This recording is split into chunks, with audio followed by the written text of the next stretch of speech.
How you doing, YouTube? Matt Massive Beer Reviews back with a little bit of Suarez up in his piece in the form of their Wild Hells. Yeah, I'm a Hellas guy. I like saying Hellas, but you know you're supposed to say this. Why Hells? Anyway, this is a Suarez Family Brewery beer. It was canned on 8/19. It looks like Best Buy 1/11/21. And if you didn't get the clue by now, it's a Hellas Lager. This comes courtesy of my boy Keith.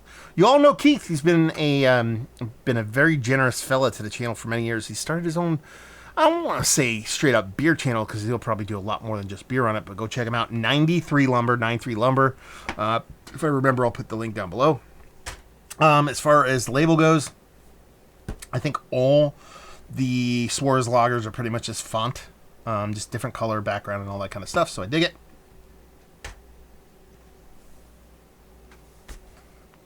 Light, maybe. I'm not gonna complain. Dan knows what the fuck he's doing, but yeah, soft carbonation, quarter pinky finger. Weight could be head, not creamy, not soapy. Just it's a head. It's a head. Wild Hells. It's a head. So yeah, looks the part. Maybe just a skosh light as I spill everything everywhere. It's got a nose. That'd be lager. There'd be lager in them hills. Yeah, it's got a soft lager. And when I say soft lager funk, it's almost like, because a lot of people will be like, what do you mean by a soft lager funk? I think it's like when you smell it, you know it's there. Think about a funkiness, like a farmhouse kind of funkiness, but sterilize it a little bit. And it's just basically right before you get a little bit of sulfur. That's what the lager funk kind of works for me. Soft little straw, almost like graininess to it. Little, if not zero bitterness on this. At least on the huff. Done. Crisp, clear, chugger level status. It's what Suarez does. Let's see what's what. Cheers.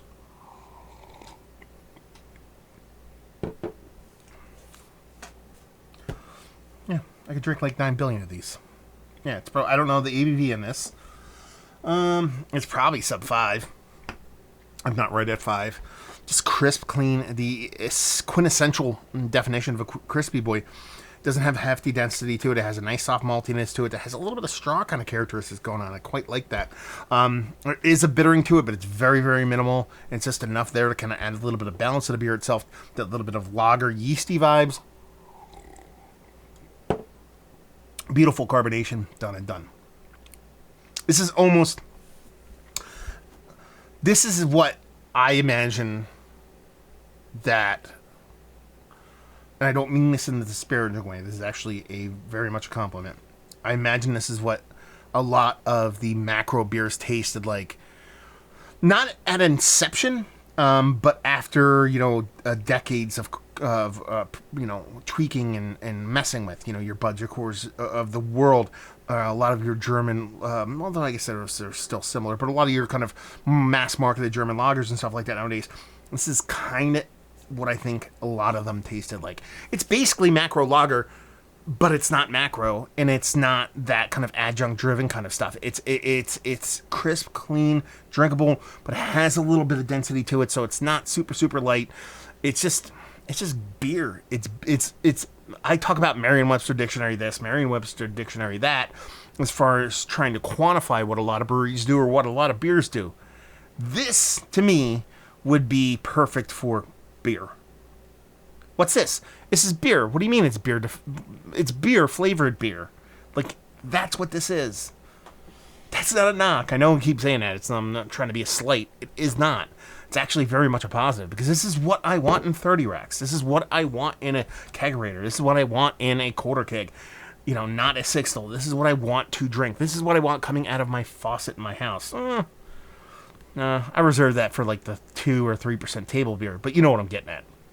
A super crisp, super well made. I mean, a beer of this how delicate it is, because that's the thing. A lot of times you don't talk about lagers. They're quite nimble. They're quite delicate. There's not heft to them, even though there's a density to this. Outside of a lot of super crispy beers, it still stays in that crispy realm, but it's so, I don't want to call it fragile because that almost sounds negative, but you know what I'm talking about. It's light, and it could easily be tweaked in a negative fashion. This is not going to be. It's awesome. Let's talk about it. Is this one of the better lagers I've had as of late? Yes. Is it Mount Rushmore status? Sure. I mean, there's been so much good lager as of late. It should probably tighten down that kind of parameter. Maybe expand it. Go the opposite. Call it like the, what's the, something with more than 4. Because there's been so many good ones. But I think that's kind of what makes it special, is when I throw a beer into that Mount Rushmore status, you know, it has a little extra to it. And I hate to keep redefining what I'm saying. A lot of people say Mount Rushmore status, be like, well, how can you have more than 4? It's an ebb and flowing thing, man. It's my Mount Rushmore status at the moment. It's like I have 4, and then eventually I'm like, this one deserves to be up there, so I put it up there. But Mount Rushmore status has like 50. Just in lagers alone. Anyway. So yeah, value and availability, $16 a 4-pack. I know that for a fact because I bought them. And leave you with, if you like, what will you like this beer? And it kind of sucks price point wise, but I get it right now, especially in COVID times. Usually they're cheaper than that. That's Suarez. And leave you with, if you like, what will you like this? If you like beer, if you like beer flavored beer, if you like lager, if you like Helles, if you like beer, and guess what? If you like beer flavored beer, you will like this beer. Beer. So hopefully you guys enjoyed the review down there. If you want to talk about it, Massive Beers. If you want to check me out doing the social media stuff, Beer Massive. Want to check me out doing the whole podcasting thing, and hopefully you guys enjoyed the review. Hopefully you're enjoying a nice little lager right now. We'll see you next time. Cheers.